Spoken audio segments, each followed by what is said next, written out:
Welcome to another drawing from Let's Have Fun Drawing Together. Let's dive right into today's story. Groot and the Roots of Strength. Introduction. The heart of a tree. In the vastness of the universe, between bright galaxies and unexplored planets, there exists a unique being, a silent guardian who embodies the strength of nature itself. His name is Groot. At first glance, he may seem like just a living tree, but in reality he is much more. He is a creature made of wood and life, with roots that sink not only into the earth, but also into the hearts of those who meet him. Despite his limited vocabulary of just one phrase, "I am Groot," every word he utters is imbued with deep emotion and hidden wisdom. Groot is not just a member of the Guardians of the Galaxy. He is a symbol of resilience, a being capable of sacrificing himself for those he loves, always reborn stronger than before. His skin is tough bark, but his heart is kind and pure. His arms stretch out like branches to protect those in danger, while his roots intertwine with the soil, listening to the voices of nature. Every leaf that grows on him is a small miracle, a sign of his unbreakable bond with life. But even such an extraordinary being can feel lost. After so many battles alongside his friends, Groot began to feel a strange sensation, as if something inside him was trying to remind him of a forgotten origin. Looking at the stars from the ship Milano, he felt a silent call, an impulse that invited him to return to the roots of his existence. What was the true purpose of his life? Was he just a warrior, or was there something greater waiting for him? This is the story of Groot's journey to discover himself, the strength hidden in the roots of nature, and the importance of protecting the fragile balance of the universe. Chapter 1. The Call of Earth. After so many adventures with the Guardians of the Galaxy, Groot began to feel an emptiness inside him. It wasn't the usual battle fatigue or the weight of a space journey, no. This feeling was deeper, as if something inside him was trying to communicate an ancient and forgotten message. "I am Groot," he whispered, looking up at the starry sky from the window of the Milano ship. Rocket watched him curiously. "What's up, buddy? You're quieter than usual." Groot didn't answer right away. At that moment, he felt a voice inside him, a call that invited him to descend on an unknown planet. When the Guardians landed on a verdant planet called Viridia, Groot immediately felt a connection to the soil beneath his feet. The roots of the earth seemed to recognize him, and the air smelled of life and ancient stories. "Looks like someone feels at home here," Star-Lord joked, patting his friend on the wooden shoulder. But Groot knew there was something more. Chapter 2. The Woods Speak.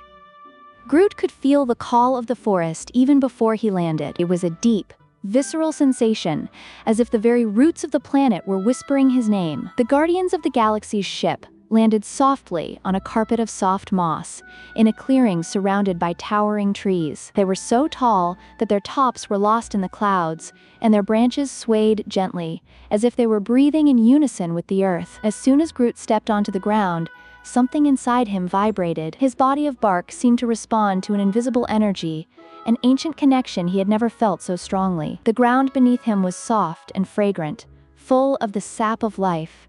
He felt the humid air caress his face, and the leaves whisper words that only he could understand.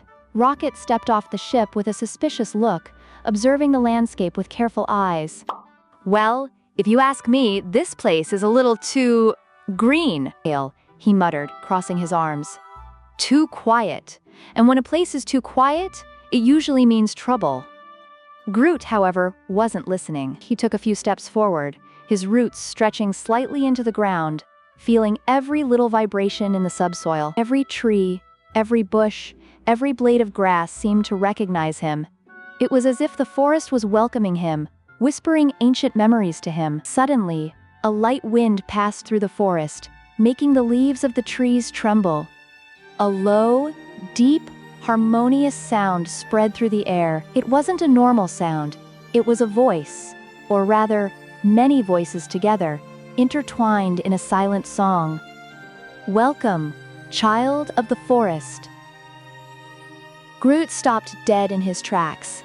His eyes shone with wonder as he felt the words inside him. It wasn't a spoken language, but an ancient language, made of waves, vibrations, emotions transmitted through the roots of trees, and the very heartbeat of the planet. "I am Groot," he whispered, as if answering that invisible invitation. The voices laughed, not with human sounds, but with the rustling of leaves, the crackling of bark, the slow dripping of sap.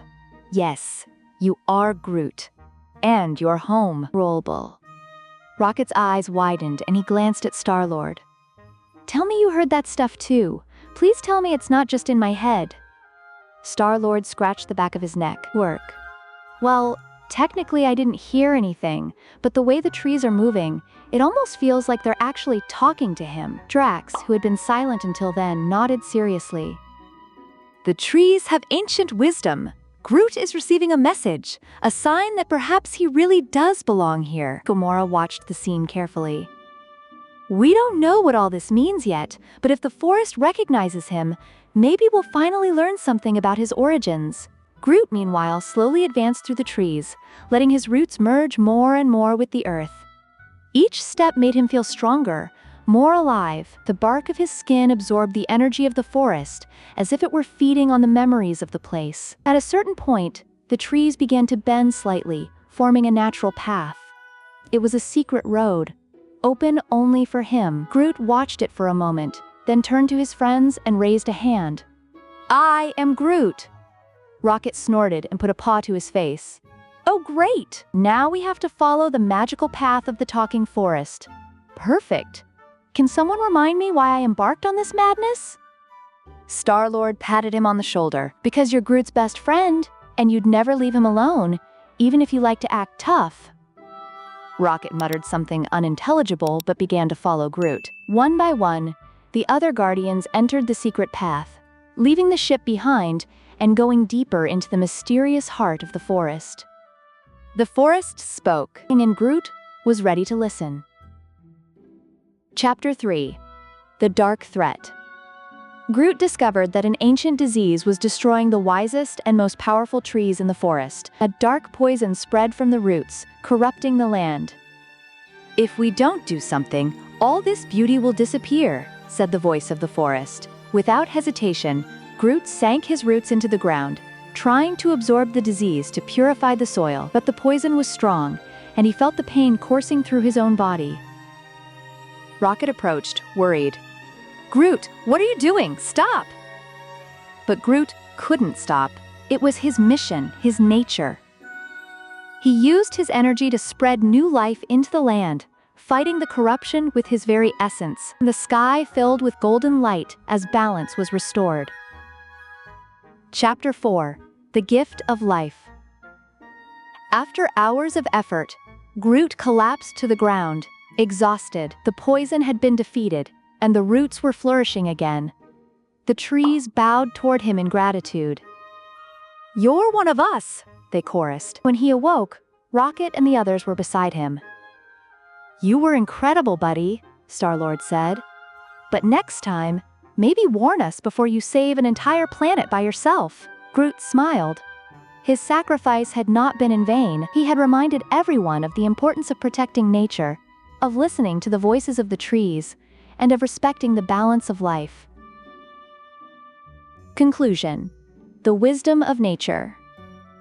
Groot realized that his mission was not just to fight bad guys with the Guardians. His true strength lay in his connection with nature, in his ability to bring life where there was darkness. From that day on, every time he traveled with his friends, he made sure to stop at every planet to listen to the heartbeat of the earth, because he knew that wherever there was life, there was hope. Moral of the story. This story teaches us that nature is a precious gift and that we all have the responsibility to protect it. Just like Groot, we too can make a difference by planting trees, respecting ecosystems, and listening to the heartbeat of the earth. Every creature has a role in the great balance of life. Whether you are small or big, your actions can affect the world. Remember, just like Groot, you too can be a guardian of nature.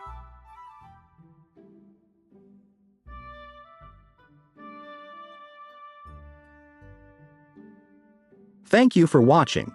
Watch another video on our channel. Let's have fun drawing together. where another unique character embarks on a new adventure.